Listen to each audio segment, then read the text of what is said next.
Okay, so I guess we'll start. Hello everyone, welcome to another THI webinar. Today's one is on reverse mentoring, and we have some wicked speakers for you. We have Amie and Shabs. So obviously I'm going to do the usual spiel. You know what THI is. We're the Employee Engagement and Happiness Platform. I'm going to say the Employee Engagement and Happiness Platform. A bold claim, but you know what? I believe in what we do. We're measuring the entire employee experience with the key happiness and engagement drivers across your organisation. And you know what makes us slightly different is the neuroscience backing to our analysis. So do check it out if you haven't already. So our panel today, we have the lovely Amie Burke and the lovely Shabnam Golestani. I hope I'm saying that right. Yeah, that's right. Yes. And me as well, Kashi, hello. So I work at THI, obviously. I'm the community and events exec. My job is to just chat to you all, really. Make sure you're all happy, see what's going on, manage the community, and plan more webinars like this. So I'm going to hand over to Amie and Shabs to introduce themselves. And yeah, we'll get into it. I'm going to stop sharing now because we like it to be a bit more, you know, like informal. There we are. I think you undersold yourself there as well, because you do so much more. You're bringing us all together. You're showing us some best practice out there that people can take away. So I think everyone will give you a nice round of applause. You're doing a great job. Oh, thank you. Thank you ever so much for inviting us on. I was joining one of your other webinars because you do some fantastic webinars, and somebody had mentioned about how to engage with senior leaders on inclusion and diversity. And I put in the chat, oh, we do a thing called reverse mentoring. And that's kind of how I came about here. So I'm Amie Burke. I am Inclusivity Programme Manager for IGD. And I have dragged along, my colleague Shabs, because Shabs was a part of one of our reverse mentoring programs. Shabs, what do you do? Hi, so I work also at IGD with Amie, and I work as a shopper solutions analyst. So what that means is we get different, we work on bespoke projects, and we get different customers come to us who basically want to understand more about their shoppers and how their shoppers are behaving, you know, what drives purchase behavior, what drives habits and loyalty to brands or certain retailers. So yeah, I'm involved in just understanding all the things that we do in everyday life, really, when it comes to buying food and groceries. Amazing. Sounds like a whole new webinar, by the way. Yeah, it does. Would it be helpful? I've got a slide I can explain who IGD are, because the audience might think, yeah, absolutely. IGD. Let me I'll just explain it. So exactly what Shabs explained. So we have the trading body. So we have that side that Shabs works in, which brings commercial insights to businesses to be able to drive decisions. And then the profit from that trading side actually comes over to where I sit in the charity. Right. And we're all about social impact. So we're there to help the whole of the food and consumer goods industry with economics, sustainability, health, nutrition, and people, of course, which links very nicely with the happiness index. And it is very important to understand more about people, whether it's workforce or even, you know, it's really good to understand people generally, because the impacts that home life has on work life and vice versa.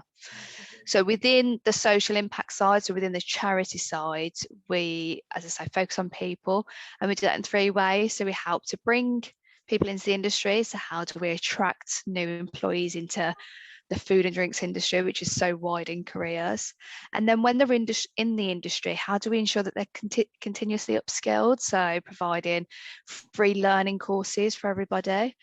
And then the final thing, I think the most important, is how do we ensure that everybody can thrive in the role that they're doing?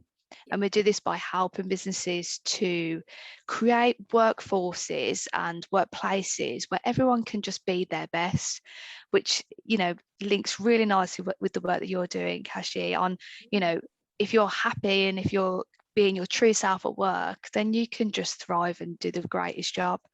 And that's really who IGD are and where we all fit within that. I love that. That really, really does link in with what we do here at THI. Our motto is freedom to be human, and it's all about, having the freedom to show up and be your authentic self at work. We shouldn't really have to put on a mask or put on what our co-founder Matt describes as it was a very long-winded name, but I'm going to call it the super suit, or the mask that we show on to work. And I think, it's really important, the kind of work that you guys are doing that kind of takes those barriers down. So that's really fantastic and really links well with what we're doing. But I guess in terms of what the topic of this webinar today is, reverse mentoring. So could you explain a little bit about what reverse mentoring is, and how what a reverse mentoring scheme consists of? How would we put one together? Okay, fantastic question. So reverse mentoring is nothing new that IGD has created, so I'm not giving out any IP or any secrets. You could probably find reverse mentoring in any of your industries. We're here to convene the food and drinks consumer goods industry together. There was a need. There was plenty of research that was completed back in 2019. A pilot group came together of some of our main stakeholders, and actually the reverse mentoring came up as one of the key tools to create change. So the ambition is that by bringing together these individuals, it's the ability for that senior leader within that mix go back and make change within the business. Yeah. And the main focus of reverse mentoring is those senior leaders, because they can make change at pace. Yeah. Whereas if, as much as we'd love, every single individual who works operationally, if we worked with each of those individuals, it would take us just that little bit longer to make change happen. Definitely, yeah. So effectively, reverse mentoring is what it says on the tin. It's a mentoring experience between two individuals. And what happens is they create this safe space of opportunity to have conversations. And the conversations can be about anything, but the theme of these groupings is inclusion and diversity. Yeah. So we take mentoring but flip it on its head. So if you think about a mentor, usually think about somebody who's well established in their career and can help somebody who's coming up into their career by encouraging them what to do, to progress, to develop, etc. But if you flip that on your head and you had somebody who might not be well experienced necessarily, but what they do have is a lot of knowledge about one particular subject, and that could be any of our protected characteristics. So they could know everything about disability because they've had that lived experience. Yeah. And what they want to do is they want to share their lived experience with a senior leader, so that senior leader can really step into their shoes, really understand any barriers they're facing, but also share best practice to say, as much as it's quite difficult to be able to do my job because of XYZ, here's some suggestions to help alleviate that and make improvements. And so that's what we do. We're basically creating these conversations to make change happen. That's fantastic. It is. So and so what it's all about is, as I say, kind of for the underrepresented individual, which is the mentor, they're building their confidence. They're able to network with these fantastic peers across the whole of the food and drinks industry. And then the mentee, who is a senior leader, is able to build their confidence in having uncomfortable conversations, but with the ending goal in actually, I'm happy to talk about this now, and I'm not just going to completely avoid the conversation. And that's really, I guess, the basis of what reverse mentoring looks like. That is wicked. I think that's such an important thing to be doing, because I think quite often with the sort of more uncomfortable conversations that a lot of senior leaders aren't struggle to step into, it's often just a basis of not knowing. And I think that's where a lot, as we all know, a lot of issues stem from is just lack of knowledge. And I think being able to get a perspective from someone who's had a lived experience is so valuable. So I think that's a really, really fantastic idea. Everyone watching, please take note. But yeah, so Shabs, how did you get involved? Like, what prompted you to get involved with this? Yeah, so I'd heard about reverse mentoring before but because obviously my IGD and Amie runs the program, and then the opportunity came up to get involved. And to be honest, I didn't really know so much what it was, but I was just quite curious. I thought, oh yeah, well, if there's opportunity, like why not? And also because kind of I'm just beginning my career, I just thought, well, it's a good, yeah, it's kind of like why not really, and I thought it would be really interesting as well to speak with people from within the industry, because at uni sometimes I would speak to my friends about their kind of their experiences or how they felt. I don't know how they felt like inclusion and diversity could be improved, even if they didn't use those precise words. But I'd never really thought about it with like an industry lens. So I thought, well, it seems like a good opportunity, and there's no compelling reason not to. Just see how it goes. And I think I was probably a bit apprehensive at the beginning because I just didn't know what to expect, and I didn't even know if I was like the right candidate in a sense to like be on the program. But it's been really like positive experience. I think it's helped me think a lot as well even between the sessions about the kinds of things we talk about. So it's raised my understanding as well. Oh, that's fantastic. So how did you walk me through the process? So like, how did you two link up? Like, what was the beginning? How did you guys get matched with your mentee? So the process end to end, the way we do things, we try and streamline it as much as possible. Because of the industry we work in, people are very have a lack of time, really. And this is open to everybody. So you could be a shop operator physically on the floor, and trying to find the time to do this is almost impossible.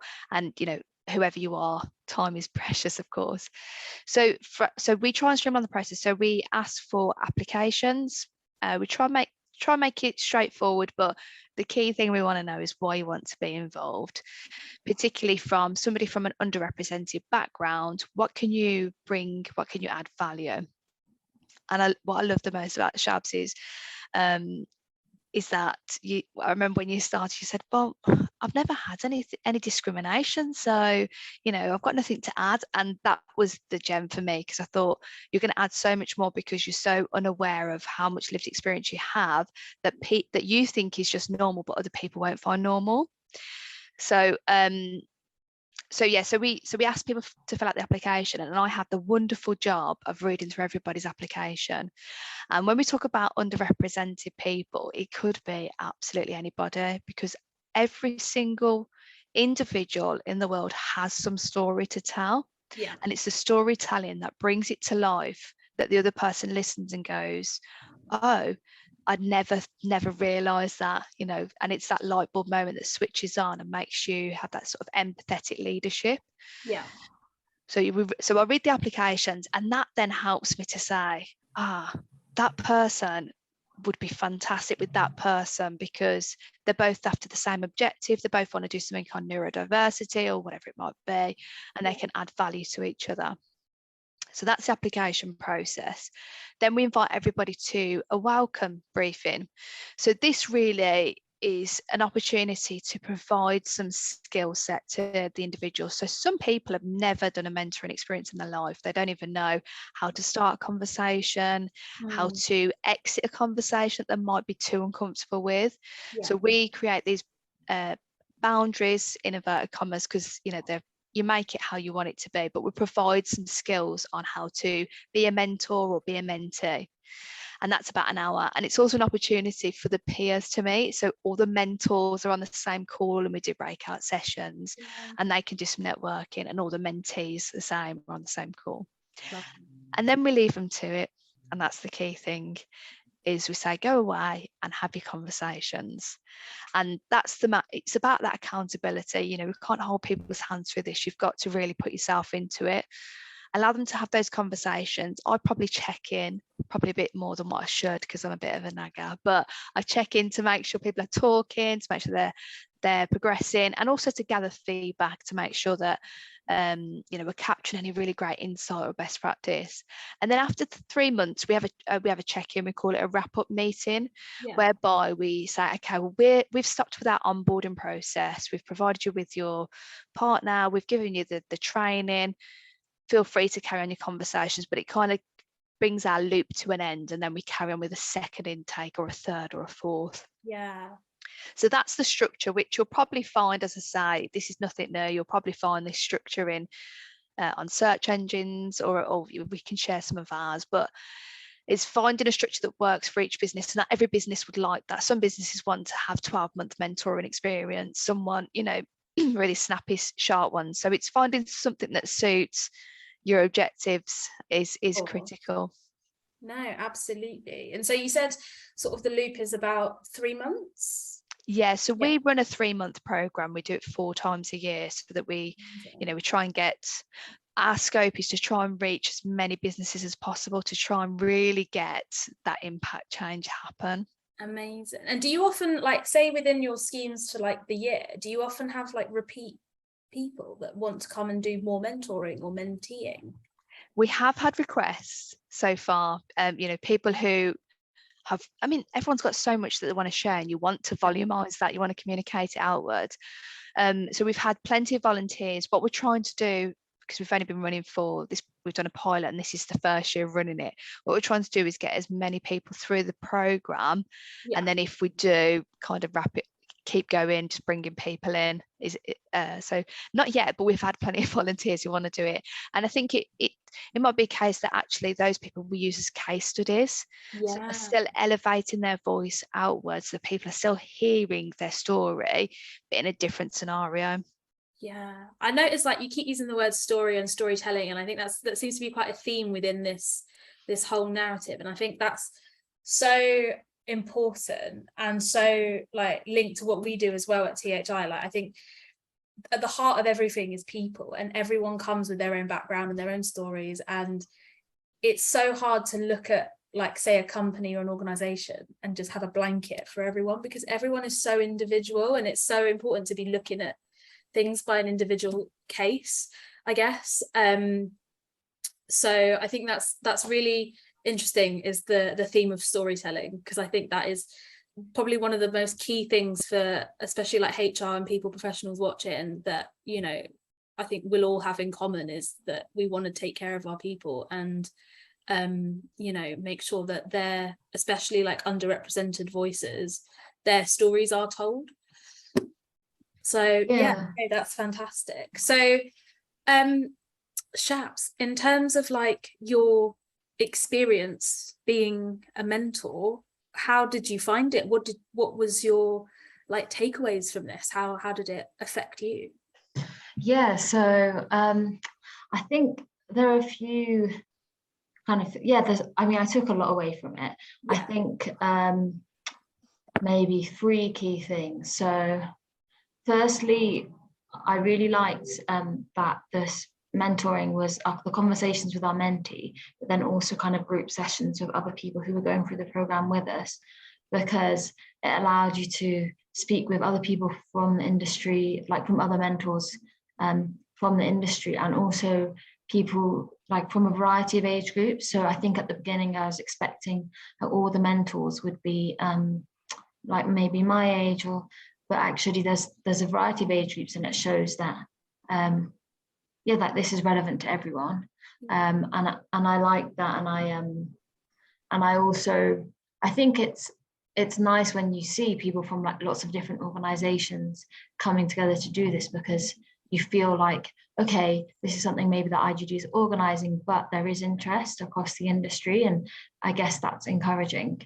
And then the other thing I think, which I really took away from it, was almost by having those conversations, which I guess over the course of 3 months feel quite sporadic when you've got loads of other work calls and stuff going on, but it's in your mind. So even when you're not in a like reverse mentoring session, you're thinking about it, and like you're framing something a bit differently maybe in your interactions at work, and so that was nice. And it was also really nice to see that other people in my organization who knew I was on the program but also super interested in it, and they were like, oh, tell me how it goes, I hope it goes well, like how are your sessions going, all these things, which I think is nice because it shows that people care and that it is important to them even if they're not directly involved in the program. And by them showing interest and encouraging you, I think you then feel, and I don't think this applies just to me, but to other people too, you'd feel encouraged to like share your views or your stories like outside of your sessions with your mentee as well. And then finally, I think one thing that I took away from it, which maybe impacted me the most, is actually learning from my mentee, because often we speak about, you know, the importance of, or like not often, but we do speak about the importance of inclusion and diversity. And sometimes we hear it from the perspective of someone maybe who's been discriminated against. And the story that we tell is like, oh, you've got the person who's being discriminated against, and then the leaders who are like the baddies almost. And like we have this very like binary way of seeing it. Whereas maybe like there are cases like that when leaders of organizations are actually intentionally malicious or like intentionally trying to drive a certain kind of culture which isn't like conducive to an inclusive workplace. But I think often, like there are like many good leaders who are just trying their best, but they also want to make a difference and they don't know how.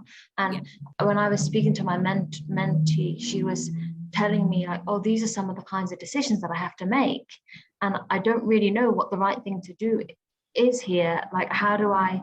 And she even asked me like, what would you do? And I was like, honestly, I don't know. It's actually really, it's difficult. And I think just hearing, I guess firstly, like hearing from senior leaders about their willingness to to like make a more inclusive workplace when there are lots of other priorities is nice. And also just to see that it's complex, and to understand the challenges they face, I think then helps you be like more empathetic to them instead of viewing it as like an antagonistic relationship. So those I would say were like the three key things are my takeaways. But that's fantastic. No, that's fantastic. I think what you've touched on there especially is this whole like idea of sort of like us versus them, and I see it a lot in, I mean, like every industry has it, where it's like almost like a bit of a veil between senior leaders and management and then the rest of the team, because it's like almost like, what do they do? Because you just sort of assume that like leaders just oversee everything and do everything, and you're just like, I don't actually know what they do on a day-to-day basis. That kind of transparency and sort of understanding the kind of decisions they have to make and how it works from a business perspective is so key. And then being able to actually make that change, because then you can sort of like go into it and be like, okay, so this is what you have to consider. How are you going to do this through a lens that benefits, you know, the most people without being, you know, exclusionary or, you know, going like overboard either.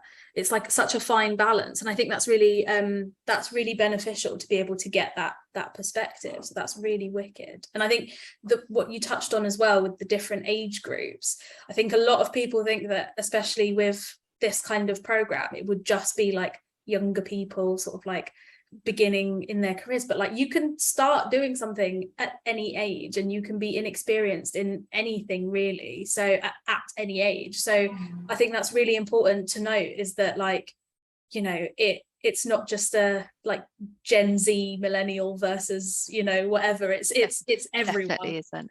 I think that's a really important point to pick up on, because representation matters. So we need to see it to be it. And unfortunately, there are so many individuals that have spent their entire life not being their true self because they couldn't.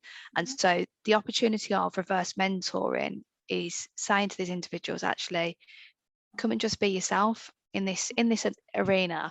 And what we're seeing is people are going on the program and going, actually, you know what, I've decided I'm going to go back into business now, and I'm going to be my true self in work as well.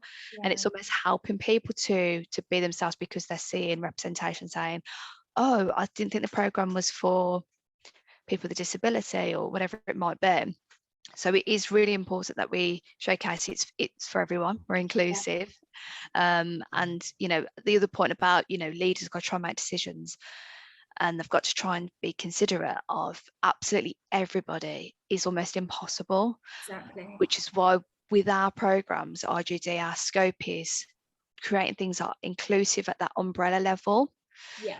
As opposed to, we're going to do a program that's just about LGBT, we're going to do a program that's just about ethnic background. It's almost counterintuitive, you know, it almost feels like you're being exclusive. Whereas if we talk about how to create inclusive cultures as a whole, all the other categories benefit from it, because you're just generally a great place to work. Definitely. I remember at the Pride webinar we did with Kim on sort of non-binary identities in the workplace, they were mentioning how it, like, sometimes adjustments that you can make for one group are beneficial to so many other groups as well, and so labeling them as just one can actually be a bit exclusionary. So, like, you know, making those adjustments, it's beneficial for everyone, and so I think that's really important to note, that, you know, that kind of inclusion and EDI aspect to things, it's not just benefiting, you know, specific groups, it more often than not benefits everyone, you know. So I think that's really wicked. And I guess it's like you're not doing a favor to the like excluded group by including them. It's actually just for the benefit of the whole of the whole company, and it's important to frame it in that way. Absolutely, because it's not, you know, giving basic consideration to a group is not, it's not a favor. It's not like, oh, well done, you get a medal for that. It's just, you know, standard what you should be doing. But I think quite often, especially with the types of cultures that like have historically been in workplaces, you can get that kind of mentality. And I think it's really, like you said, really important to frame it in a slightly different way, that it's like actually benefits everyone. And I think a lot of businesses think they need to make a grand gesture. They need to, you know, be really open and do all this fantastic stuff. But in the reality, with everything that's going on at the moment, with cost of living crisis and the economy, people don't have resource, whether it's human resource or financial, to do the grand gestures, and they're not sustainable. You can't keep doing them. So with the reverse mentoring, it's a small action. I mean, the totality of the time is 5 hours. Everyone can take 5 hours out in 3 months, and you just take, even if you just take one small action away. So for example, if you take away, we need to introduce pronouns or titles, it's small to that leader. That leader's like, okay, well, I can get IT to do that. It won't cost us any money, it won't use any time. But the impact that would have on individuals or customers or whoever's using your services is huge. So it's all about these little actions that create the bigger change, that don't cost any money. You know, it's just smaller actions all add up. Definitely. I think, and again, like, it just comes down to remembering at the heart of it, we're all human, like we're all just people. And like this whole, you know, I think historically work has been a place where you kind of forget that the people you're working with are also just people, and that the leaders that you're taking advice from and taking, you know, guidance from are also just people. We're all human, we're all capable of mistakes, we're all capable of, like, you know, feeling burnt out and having our own lived experiences that are positive and negative. And I think we're seeing now, especially with the shift in the way that work culture is going, like this realization of like, actually, wait, we need to start just viewing people as people again. And that, I think, is going to be the biggest thing for change in the workplace. Yay. Yay for people.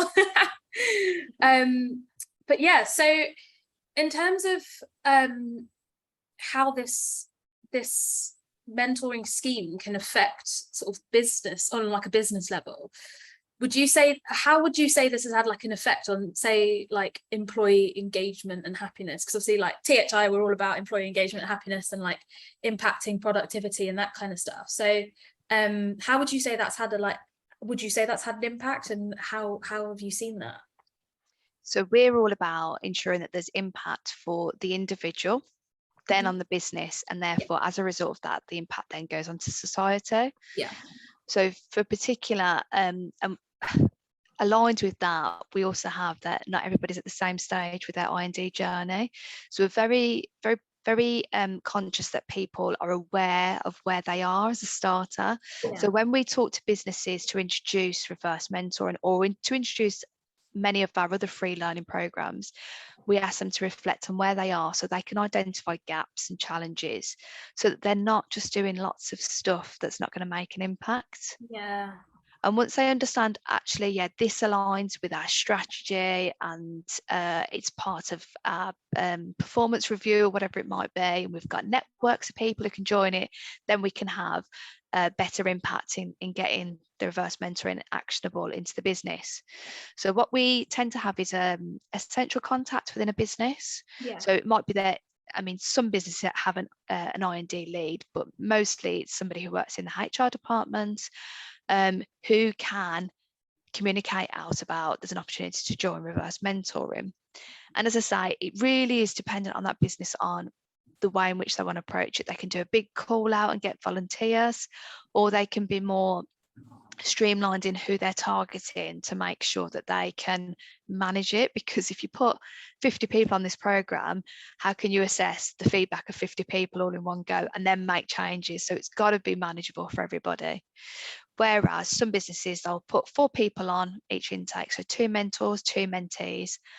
Those 4 then go off to completely different businesses. So they've all got 4 brand new different perspectives to bring back into that business. So you can already start seeing the cumulative effect. Yeah. And then, so what we see is simple. So when we get the feedback at the end, we see very simple actions that have been taken in place. Somebody might have looked at their maternity policy and made a change.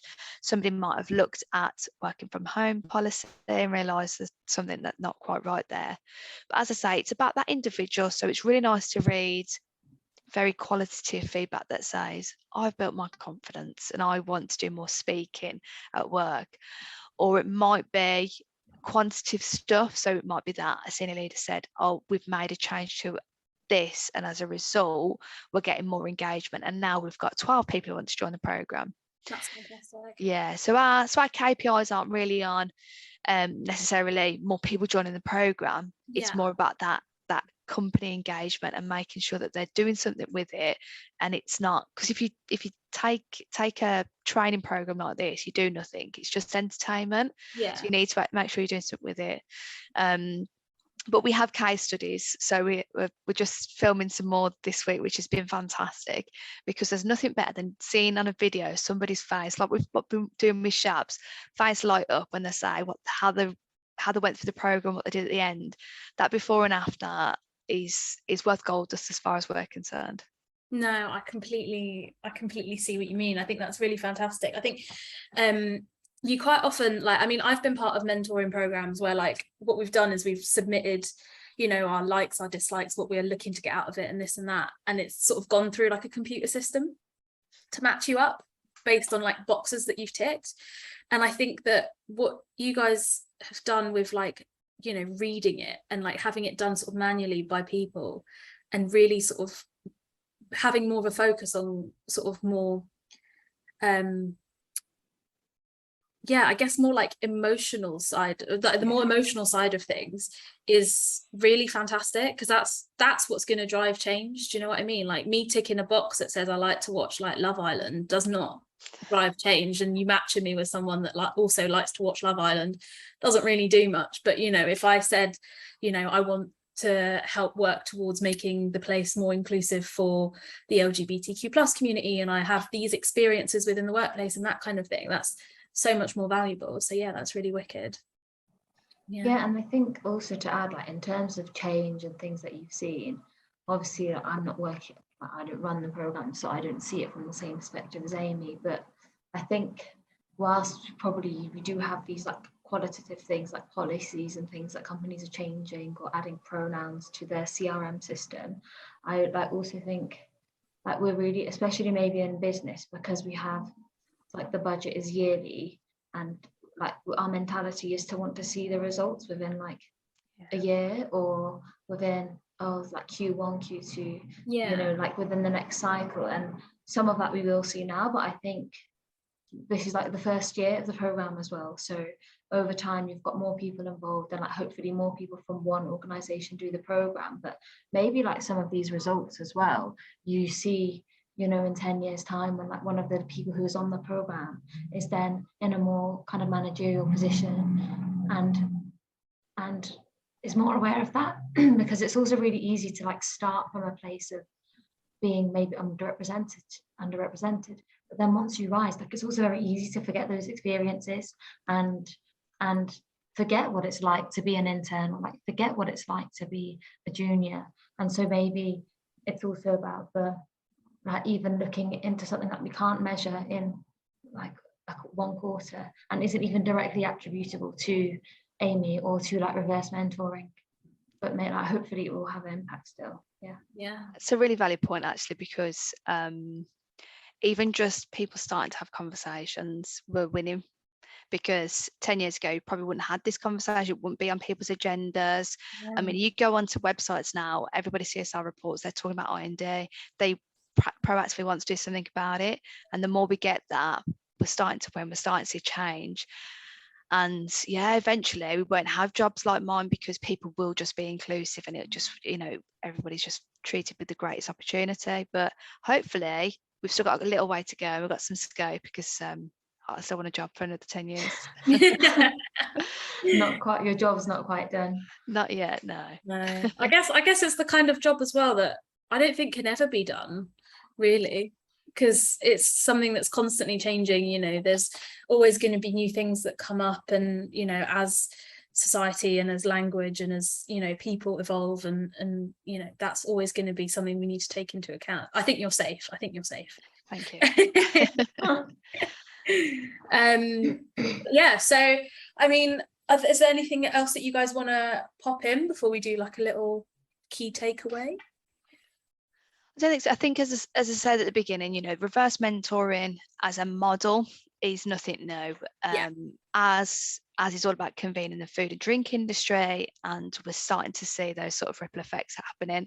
It's a simple structure, but it has the greatest impact. So if anybody wants to know any more, they're very welcome to contact either of us, I'm sure. And if you want to know about IGD, there's so much more to know. If you want to know, definitely check them out, because I've had my little like stalk through the website, and it is very comprehensive and it's fantastic, the stuff that you guys do. So yeah, but okay, cool. So key takeaways, like let's do like maybe one thing from each of you, or 2 things from each of you, advice you'd give to the people watching who want to go forward and bring this to their company. What would you say, as someone who runs the program and as someone who's taken part in the program? What's your like number 1 piece of advice? Do you want to go first, Shabs? Yeah, sure. Okay, number 1 piece of advice, maybe just be curious, and like don't go in with too much of a fixed idea of what you want to get out of it, or even necessarily what you want to share, because you might realize that things that you didn't think were relevant become relevant. And be willing to listen to other people. That is the best advice ever. We like the word curiosity as well, because that's where we get to.